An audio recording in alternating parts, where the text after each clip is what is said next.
ত্রিপুরা মধ্যশিক্ষা পর্ষদ পরিচালিত এবছরের উচ্চ মাধ্যমিক ও মাদ্রাসা ফাজিল পরীক্ষা আজ দুপুর 12টা থেকে ইংরেজি বিষয়ের মধ্য দিয়ে শুরু হয়েছে। পর্ষদ সভাপতি ধনঞ্জয় গণ চৌধুরী জানান, এবছর উচ্চ মাধ্যমিক পরীক্ষায় মোট 26,411 জন শিক্ষার্থী অংশগ্রহণ করছে, যার মধ্যে ছাত্রীর সংখ্যা 14,164 জন এবং ছাত্রদের সংখ্যা 12,246 জন। অন্যদিকে মাদ্রাসা ফাজিল পরীক্ষায় অংশ নিচ্ছে 85 জন পরীক্ষার্থী, যার মধ্যে 58 জন ছাত্র এবং 27 জন ছাত্রী।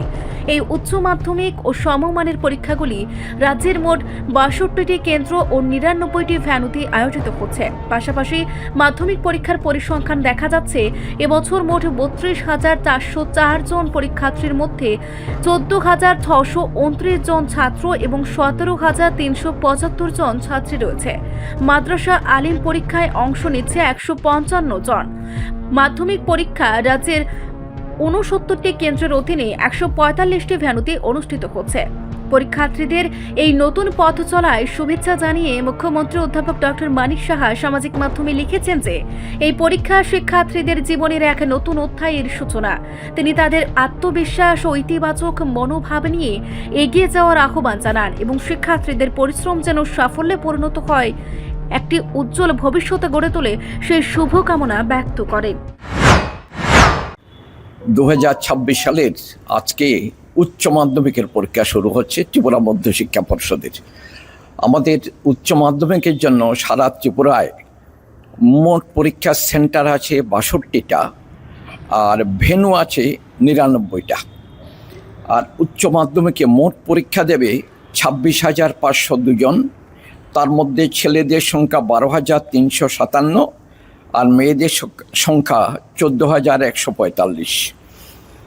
উচ্চ মাধ্যমিকের সমতুল্য মাদ্রাসা ফাজিল, সেই মাদ্রাসা ফাজিলের পরীক্ষার্থী আছে 85 জন। তার মধ্যে ছেলের সংখ্যা 58, মেয়েদের সংখ্যা 27। গতবারের চেয়ে এবার পরীক্ষার্থীর সংখ্যা খানিকটা বেশি আছে। পরীক্ষার্থী কতজন এবং উচ্চ মাধ্যমিক তো পরীক্ষার্থীর সংখ্যা বললাম। মোট পরীক্ষার্থী উচ্চ মাধ্যমিকে এবার 26,502 জন। তার মধ্যে ছেলের সংখ্যা বললাম 12,357, মেয়েদের সংখ্যা 14,145। এখন পর্যন্ত কীরকম চলছে? পরীক্ষা শুরু হয়ে গেছে। এই চারিদিক থেকে যেটা আমি বর্তমানে একটা পরীক্ষা সেন্টারে এসেছি দেখতে, সবার কাছ থেকে খোঁজখবর, আমাদের মানে সামগ্রিক স্টেটের খবর, পরীক্ষা খুব সুন্দর ভালোভাবে শুরু হয়ে গেছে। আর ছেলে মেয়েদের যারা পরীক্ষার্থী জিজ্ঞেস করলাম, ওরা ভীষণ খুশি, পরীক্ষার প্রশ্নপত্র খুবই ভালো হয়েছে।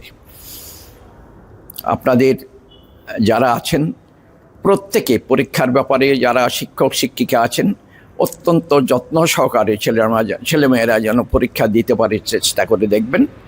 আর অভিভাবক অভিভাবিকা আপনারা চারিদিক থেকে আপনাদের ছেলে মেয়েদের সহযোগিতা করে যাবেন। ধন্যবাদ সবাইকে। রিপোর্ট সংবাদ প্রতীক্ষা।